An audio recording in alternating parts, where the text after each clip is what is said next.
Hello and welcome. I'm Molly from Henselpushers. I'm here talking with Brianna Conrey. Brianna is going to be performing Fanny Hensel's piano cycle Das Jahr on Sunday, April 26th at Cabrillo College in Santa Cruz, California. So welcome, Brianna. And do you want to tell us a little bit about what is Das Jahr? Yeah, thank you so much, Molly, for having me. This is really fun to get a chance to talk with you, as always. So, Das Jahr is a set of character pieces by Fanny Hensel. And it basically, in the cycle, there is sort of one piece representing each month of the year, and then a postlude at the end. So it's 13 character pieces in total. And it's a it's kind of a monumental cycle, really. I mean, it takes about, I don't know, 50-ish minutes to perform, let's say. Um, and it was actually not, it was written in 1841, 1842, and not rediscovered until, well, one version was rediscovered in the 1980s and another version in the 90s. But so basically, almost 150 years after it was written, we finally have gotten to have access to this pretty amazing, really masterwork, I think, of 19th century piano music. And what's notable, you mentioned there's two versions, two manuscripts. One of them is pretty special. What makes it special? Yes, exactly. So it's a pretty fascinating story. So Fanny wrote the original version of Das Jahr in 1841, and she actually gave it to her husband Wilhelm Hensel as a Christmas present that year. And so Wilhelm was, and so that's the original version. And so then in 1842, well, Wilhelm was actually an artist, and he and Fanny worked together on a very special version of the manuscript in 1842. So Fanny revised the music to some extent. There's some interesting revisions, but she was sort of I think trying to make it into feeling more like a cycle or just thinking about the whole shape of the piece. And Wilhelm actually drew illustrations for each of the pieces, sort of representing different things associated with those um, with each month.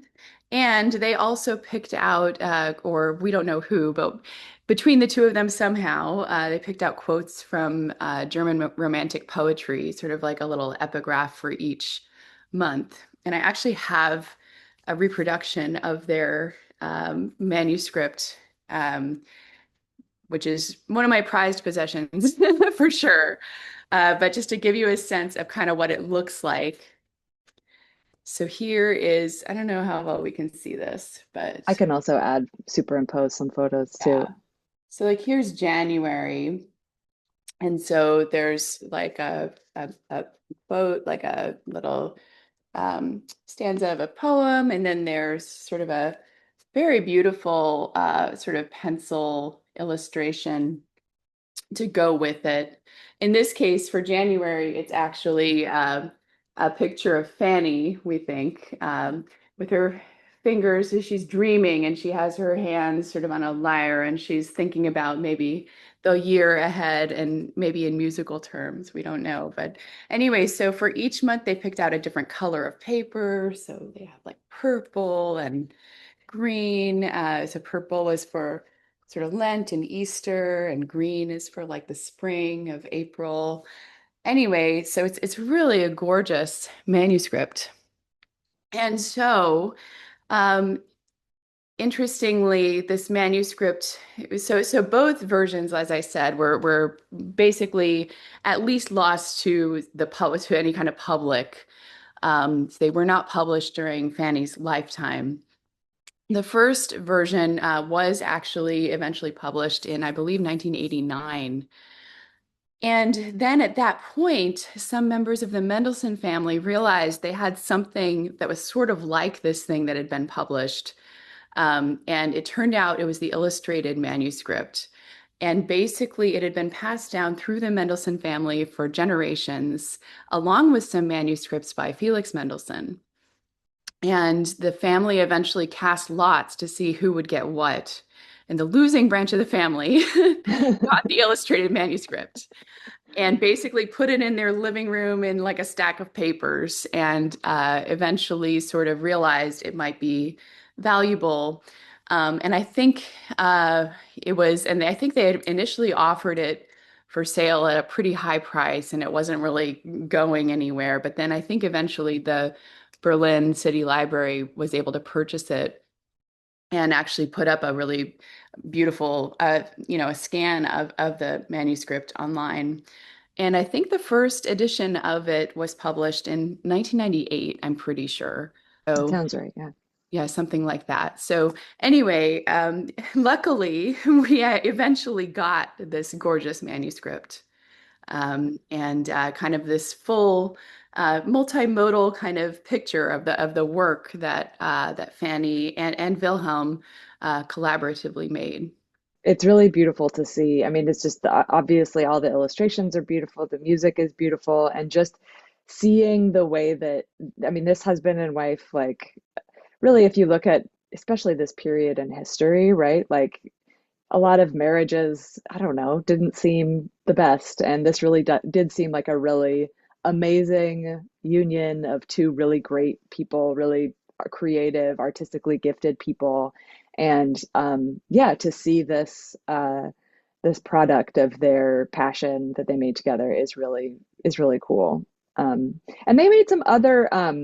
This isn't the first time or the only time that Wilhelm illustrated Right. Hensel's manuscript. I can think of at least maybe 2 dozen other works, either in bound books or one-off pieces that he illustrated. But yeah, like you said, the kind of cyclical nature of this, it has themes and it seems to have moments from their shared experiences, their travels.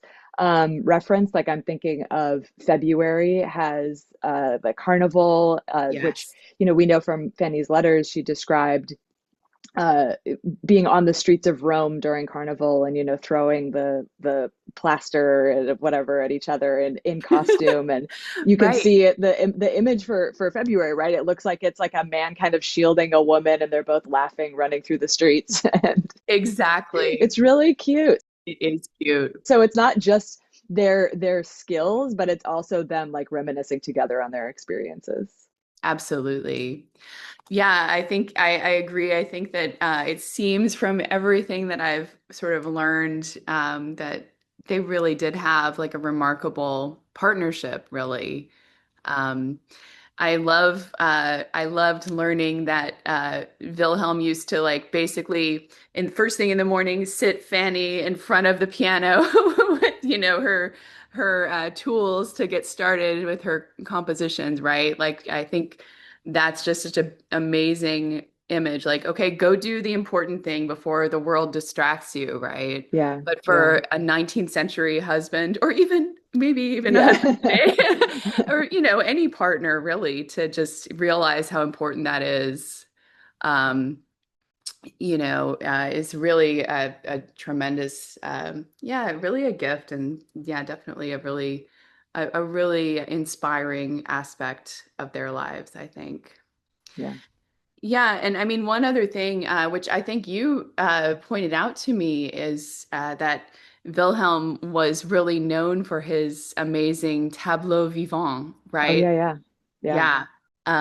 So these basically like living pictures, right? Like illustrating a painting or a scene from a play or some kind of, any kind of idea or artistic work, yeah. Or myth or moment from history or something. all of those things. So I think they actually, the two of them met, right? Because of a tableau vivant like exhibit, right? I think so. Yeah. Yeah. But so I don't know. I kind of like the idea that, you know, maybe Das Jahr is kind of like, I mean, I think in the dedication, one way to translate Fanny's dedication, right, is that this is a playing picture of the fleeting year, right? And so I think of like playing picture versus like a living picture of a tableau vivant, right? So it's like she's written like the musical version maybe in some way, and then Wilhelm actually did contribute these illustrations, which you can kind of almost imagine being turned into some kind of tableau vivant. But anyway, I think that's kind of a neat aspect of the work to think about as well. Well, and that's something that you and your co-creator, Olivia Ting, are doing for your concert, because your concert isn't just you performing the music, but there's also this multimedia aspect to it. It's a multimedia event, just how the original work is multimedia in that it's music and art. You're have this kind of video. Can you describe Olivia's contribution to this and kind of the overall picture of this event? Yeah, absolutely. So Olivia Ting is a visual artist, and she's also a classically trained pianist. And her work really explores non-auditory kind of complements to different kinds of performances, especially of music. So she is mostly deaf and she hears with a cochlear implant. And she really is interested in exploring kind of what that means for music perception and what ways there are to actually, engage with something that's thought of as a primarily auditory art form, but actually has like a lot of other aspects, including visual, tactile, and things like that. Um, so Olivia is so I actually met Olivia, I think the same day I met you. At Berkeley Piano Club. Um, so that was like a very special day that I look back on very fondly. But so It was also basically, the day after the 2020 election, if I remember correctly. Or no, no, sorry, oh 2024 yes, election. So it was. it was really, it was a bright spot in the day to be able to connect with you on what was otherwise a really bleak day. It was so surreal. Like, yeah, yes, that aspect of the day will also always be burned in my memory, but it felt like a positive thing to be able to be doing, to go talk with people who are passionate about music and art and yeah. So basically, at that lecture that I was giving at Berkeley Piano Club, I talked a little bit about Fanny Hensel and Das Jahr, and I had brought this manuscript reproduction that I was sharing a minute ago. And so basically, afterward, Olivia came up to me and she had looked at the manuscript and she's like, "Hey, can we like grab coffee sometime and talk about this? Because I just love how this manuscript looks and there's so many interesting visual elements to it. Is there anything that could be done to like create a performance that also had a visual element?" And truth be told, I couldn't believe she had come up and said this because I had always, like, ever since I learned about this manuscript, I had been dreaming about doing something like that, right? But I had no idea how to do it. I mean, I don't really have any kind of sort of art background or talent for the visual side of things. And I didn't really know any artists who might be interested in things like that. And yeah, anyway, and then I just started learning more about Olivia's art, and which I think is incredible. And we started collaborating sort of like from that point. And so basically, she's designing these videos for like one for each of the movements. They'll be projected on this giant screen kind of behind the piano on the stage where we're going to be at Cabrillo College. And each video kind of it incorporates aspects of the manuscript. So it incorporates, some of the colors, the illustrations, which in some cases she kind of like even animates the illustrations slightly, which is really fun. She also, incorporates the poetry and sort of the look of the sort of like the Gothic looking font and things like that. But then the other aspect of the work, which I think is very interesting that Olivia is bringing to it, she's really trying to also bring out a little bit about sort of the idea of Fanny's creative process and Fanny as a composer. And so we're doing that through basically through silhouettes. So she had me like behind this big screen, like a big sheet of fabric, just sort of acting out a whole bunch of different, possible things that composers maybe would do that Fanny could have done, and it's just like kind of like trying to think about like, again, like her creative process. So, writing and like getting frustrated and like playing, trying things out at the keyboard. Walking around in a garden, we know that that was an important aspect of her life and maybe her creative process. I mean, we don't necessarily know everything, right? But the idea is to just sort of suggest through really through like shadows and silhouettes of of sort of I don't know, natural objects, and then also uh, Fanny, played by me, I guess. And so basically, yeah, I think the idea is a little bit like each month we sort of thought about what sort of theme it might have or what it might represent creatively, as like for a composer, as well as what other sort of things might be represented with it, whether from nature or from religion or whatever, that some of the other symbolism in the manuscript. Yeah, nature and religion are two Yeah. big themes, right? There's several things that come up. I mean, in all German romantic art, right? Nature is a huge thing. And the religious themes, right? Like the Protestant chorales that show up in Easter, Christmas, New Year's, those show up. Um, and also like some family references, right? Like there's references to Yes. Felix's music. There's some references to her own music. And that's something that I really like about Jahr is it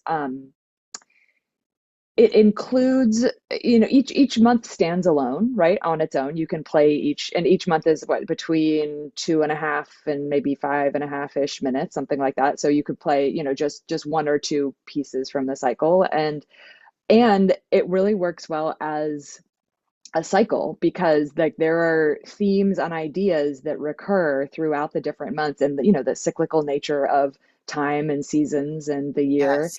And I don't know how much you want to get into that, but what are there any things that, because I guess what I'm trying to say here is it's easy to take just one part of it and listen to it and be like, oh wow, that's a beautiful lyrical lovely piece of music, right? But then it's Yep. like the more you dig into this piece, there is just more and more and more there in terms of references and structure. And was there like a moment when you were getting to know Daciar where you were like, oh my God, this is a lot bigger than I thought that it was, I guess. Oh, yeah, that's such a good question. And yes, for sure. I mean, I don't know if I can pick out one moment, but I think just, I think I got in touch with you at some point, like early-ish on in sort of learning the cycle because I started to feel like, okay, so there are the chorales in there, the Lutheran chorales, and all ones that Bach had set in different ways. As we know, Fanny was, a huge, just hugely interested in Bach and his music. Anyway, so the chorales are kind of like an obvious reference or allusion to other music, right? But then I just started to feel like there were other little snippets of music that I kind of recognized. And some of these are identified, say, in the Larry Todd biography of Fanny Hensel and things like that.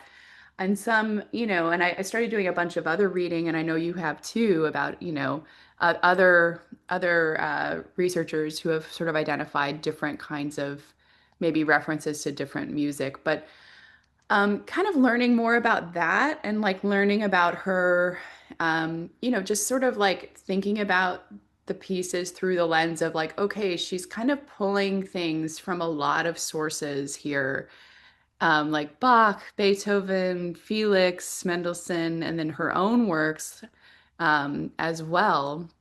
And she's sort of like just recombining them in a completely different way and then making them her own and also, of course there's much of it there that's just her, right? But just seeing how seamlessly she could like refer to all of this all of these sort of musical touchstones in this work and kind of combine it into something that's, I think just very moving, like emotionally. It's a very compelling work, from start to finish, really. I mean, there's so much variety in it. And yet, I think, yeah, I mean, I think that she really does an incredible job of bringing it all together and representing this sort of like, both the cyclical nature of time and also this idea that there's not infinite time, for any one of us, right? And so, yeah, and I know you and I have talked some about some of the themes, or, there's a theme in particular that she uses sort of throughout the work. And I think kind of like realizing um, how she pulls that through the whole thing is pretty incredible. Yeah. Yeah, I know when we had maybe the second conversation that we had about this Yeah. and talking more specifically about those themes, and that I guess I don't know, 6 months ago or something like that. But Something like that. that was a really big deal for me because I it prompted me to go back and you pointed out all of these themes that recur in the work, and I went, well, actually that sounds familiar to this other piece. And then you said, oh, this I've also seen it in these other earlier pieces. And like I had not, uh since our conversation, or before our conversation, I had finished engraving all of Fanny Hensel's solo piano works, but a lot of them I hadn't gone back and looked at since then. So Mm-hmm. after we had our conversation, I went back through and just read everything that I had engraved by her. So all of her solo piano music, all of her chamber music. And that for me was the moment where I was like, oh my gosh, there's a lot more going on here, even than I thought, because I could Wow. see certain themes and ideas and also and references to Bach's music, to Beethoven's music, to Felix's music, going back into her very, very early works. And it's so I mean, it just shows how much of a mind for music she had. Because remember, I mean, in this time, right, there were no recordings. You couldn't listen to your favorite Mm. song on Spotify over and over again. You couldn't, you could hear things that you went to concerts for. And she went to a lot of concerts because she was very well off and very well connected in the music world. But even from childhood, she had these references just at her fingertips to use immediately in her works, and like you said, kind of integrate them really seamlessly into her own ideas. And yeah, that kind of facility for music and references and that encyclopedic knowledge of all of these things that she can draw from is just it's so impressive. One thing that came up for me recently along these lines, so I was actually able to give like a guest lecture at a class, like a piano class at Cabrillo College, where we're going to be doing the performance. And one of the things that the professor pointed out, when talking about this idea of all these references was just, the audience that Fanny was composing for, because in a way, I mean, she wasn't really composing for the public, right? Especially at Hmm. that point, right? Yeah. But it's like the people she was playing for were extremely like knowledgeable, learned people, right? And who, like Felix also had presumably this sort of encyclopedic knowledge. She's basically writing for people who a lot of them could probably actually understand a lot of these references in a way that, we have to dig really hard to get there, right? It's not Yeah. like at our fingertips in the same way. But it's super interesting, I think, to think about that, in some ways, maybe the fact that she wasn't necessarily writing for a public audience as much, and I think you've talked about this before, I mean, it let her be sort of a little more experimental and maybe also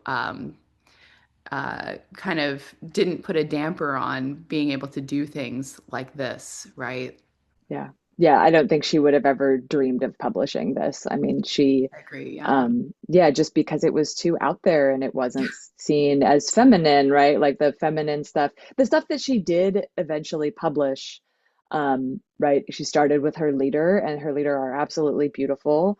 Um, and she did publish some of the darker, slightly weirder ones, but not her like, she wrote some really experimental stuff, and she didn't publish that stuff because it would seem, I think she was worried that it would reflect negatively on Felix, maybe, because he was such a public figure. Um, and that, yeah, so the things that she published were, I mean, they're beautiful and they're interesting, but they're not as monumental and awe-inspiring to me, at least, as things like Dossier. I mean, Dossier to me is the pinnacle of her work, just because it's genre-defying. It's and Robert Schumann would later be very famous for writing piano cycles, but Hensel's the scale of this almost hour-long cycle at the time in 1841 is pretty out there, pretty ahead of its time. Definitely. I mean, I know you've been digging back into Daciar yourself as well. Yes, I am. And I was hoping to be able to announce with a lot more details and certainty this, but I'm going to tell everyone to sign up for my newsletter, sign up for Patreon, and you'll hear about it hopefully in the near future when it happens. But yeah, I've been editing a performing edition of Dossier. I have both versions of Dossier on my website, or just urtext versions of both the 1841, 1842 versions. And those are great, and they're going to stay there. Those are always going to be free. But a lot of performers want something with a little more, fleshed out articulations, dynamics. Hensel was pretty sparse with her dynamic indications and stuff like that. So if you want more of those, and also like, fingerings, kind of technical things to help you, I've been working on that for a very long time now, and you have offered your input, and I thank you very much for that. And I'm just so behind on everything that it will get. And also, the other thing is, like, some things I'm able to just push out and be like, make it available. But, well, two things. First of all, for things that cost money, I don't have that same.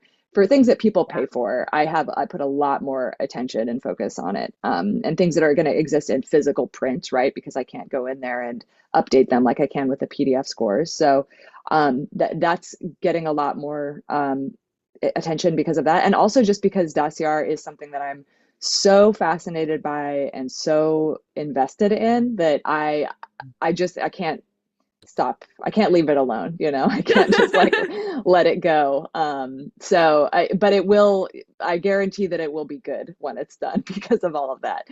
It Um, will. I so am yeah. looking forward to it. Yeah, I was very excited to get a little preview of what you've done, and I think it's going to be amazing. No, thank you. Thank you. I Yeah. have I have lots of other ideas. I don't think this will be my last Dacier related publication because I've got so many other things. As you know, like once you start working on this, it gives you ideas for like, oh, well, there you need to look into this now, and it should exist in this form, and I need this also. And like Yes. there's just so much like that, literally, like I could spend a lifetime just working on Dacier. So Yep. I agree. all right. Well, thank you, Thank Brianna. Can you tell us you. the details about when and where? I'll put a link to tickets and everything, but can Oh, you tell thank us you. where and when the event is going to be? Awesome. Yeah, thanks so much, Molly. So the event is going to be Sunday, April 26th at 2 p.m. and it's at Cabrillo College, which is in Aptos, California, just south of Santa Cruz. And yeah, and it's going to be in the Samper Recital Hall there. Awesome. Well, I'm really looking forward to it. Thank you so much. I really appreciate it. Looking All forward to right. seeing you there.